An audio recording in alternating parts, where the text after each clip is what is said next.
State Representative Laurel Libby has been fighting a battle that I think most of you who are listening to us in Maine will agree with, and certainly the vast majority of you listening nationwide will agree with as well. Laurel, your governor was Janet Mills, I believe, on Friday, directly confronted by President Trump over whether she was going to continue to allow men who identify as women to be competing in women's sporting events. She said she was. She said she was going to sue Trump. You've been fighting back against this absurdity. What is the latest on the ground in Maine, and what has happened to you for being as outspoken in favor of a crazy idea? Men should compete against men, and women should compete against women. Yeah, absolutely. Thanks for having me on today. Governor Mills is completely out of touch with her constituency. The vast majority of Mainers do not agree with her extremist viewpoint that biological males should be participating in female sports. They support common sense and ensuring females safe and level playing field. And so most folks are quite disappointed to see Governor Mills having this standoff with President Trump when he's simply speaking up and standing up for Maine girls, where our governor should be, frankly. I have been now censured for my views because of a post that I made on Facebook. And my right to vote, my constituents, and speak on the floor has now been as of this week because of speaking up for Maine girls. Well, Laurel, let's get into what exactly happened here. My understanding, our understanding, is that you posted on Facebook last week showing a trans student, so a man or a young man or whatever, winning a female state championship pole vaulting competition. So, here it was. This is the quote, I believe. Another day, another instance of an unremarkable biological male athlete who couldn't win against other males, dominating girls' sports. That is a statement of largely, at least, a statement of fact. I mean, I guess they could say there's some aspect of opinion in there, but that's also protected by the First Amendment. What are you being censured for? What is the problem, according to the people who think you need to be censored? Yeah. That's not even the post I'm being censured for. The post I'm being censured for was on Facebook, and it simply highlighted that John had won 5th place at a regional competition last year, and that as Katie this year, he won the state championship.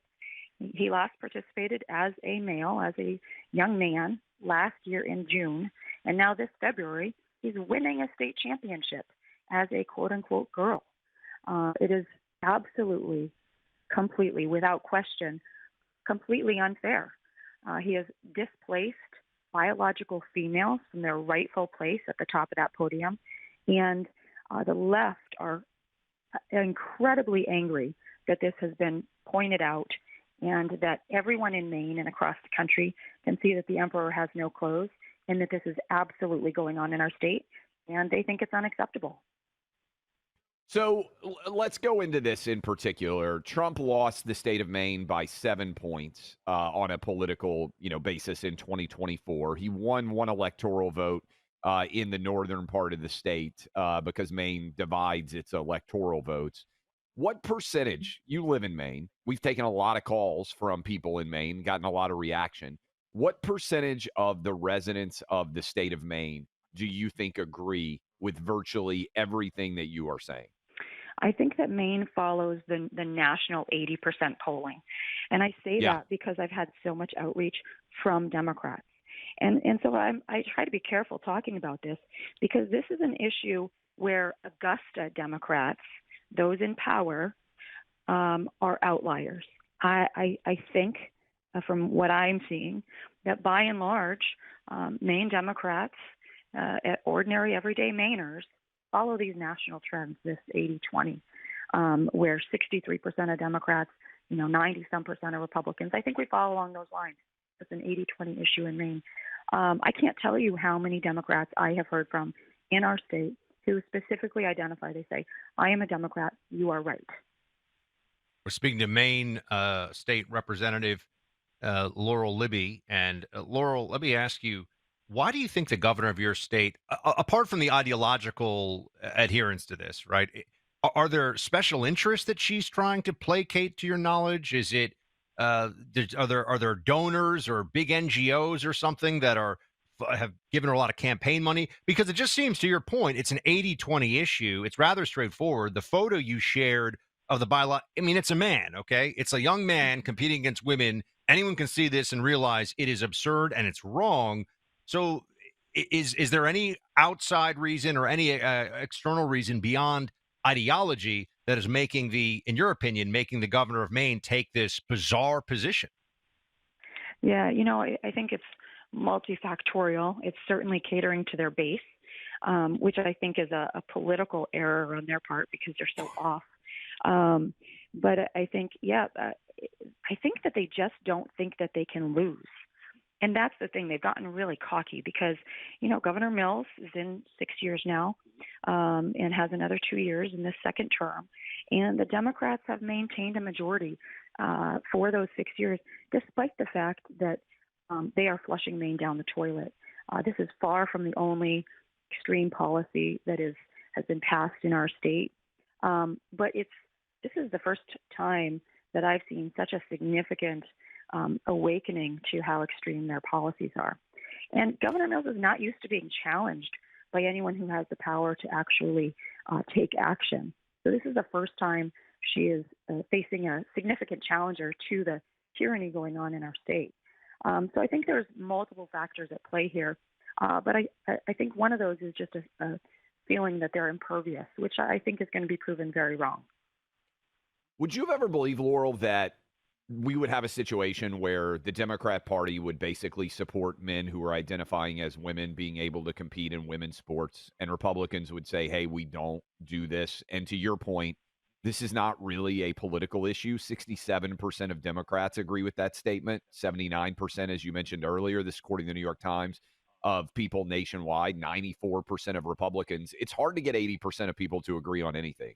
We've got 80% agreement here. There's a vote coming up on the Senate floor Monday. Senator John Thune's office just sent me a message to make us aware. They wanted me to share with the audience that they are going to vote to try to pass the law in the Senate that has already passed the House. Isn't this just basic common sense, Laurel? Yeah, it is just basic common sense. But, the Maine Democrat Party is not known for common sense. So let's make that really clear. They don't have an abundance of that. It's in short supply here in Maine. And so it does not surprise me at all that we are here because they are out of touch with with fellow Mainers in so many other ways as well. This is just the most recent illustration of it. Do you have any interest? Oh, go ahead, Clay. Go ahead. No, I was just going to say, do you have any sense on how Susan Collins comes down on this? Because she's up for re-election in 2026, and that's the biggest statewide battle, I would imagine, that will happen in the near future. Has she reached out, any of her staff? Do you have a sense of what she thinks about this debate? Yeah, I've seen her quoted in speaking up that girls' sports should be for girls and not biological males. I believe that she was also quoted saying that it's a state issue. So, walking that careful line that she does. Do you have any interest in running for governor yourself at some point? Sounds like this might be a good job for you. I've certainly been hearing that question a lot, but right now my focus is on Maine girls and their rights, which are being absolutely trampled in our state. But I think we have a window of opportunity here, thanks to the Trump administration, to tackle that and hopefully ensure that Maine girls have a fair and level playing field at some point in the near future. It won't happen because of state intervention. That's absolutely 100% in my book. But I have hope that thanks to the administration, we might see change. Outstanding stuff, Laurel. We appreciate you reaching out. Laurel Libby, state rep in Maine, fighting for basic common sense when it comes to women's sports-related issues. Laurel, we appreciate the time, and keep us updated on how things are going up there. Thanks so much. We want to tell you, since 9/11, the Tunnel to Towers Foundation has been supporting America's greatest heroes and their families, an amazing, enduring effort to provide forever security to the surviving families that have lost a loved one in the line of duty. as a first responder or defending our freedoms. Heroes like firefighter James Dickman, he was passionate about fire safety, aspired to do everything in his power to keep his community and fellow firefighters safe. While responding to an apartment fire, James and his crew tried to save people who were thought to be trapped inside. When the situation escalated, James wasn't able to escape. He perished in the blazing inferno. Cause of the fire, arson. James left behind his loving wife, Jamie, and his children, Paige and Grant. Tunnel to Towers gave the Dickman family the gift of a mortgage-free home. Jamie's grateful to Tunnel to Towers and to caring friends like you for lifting the financial burden of a mortgage off her shoulders. Donate $11 a month to Tunnel to Towers at t2t.org. That's T, the number 2, T.org.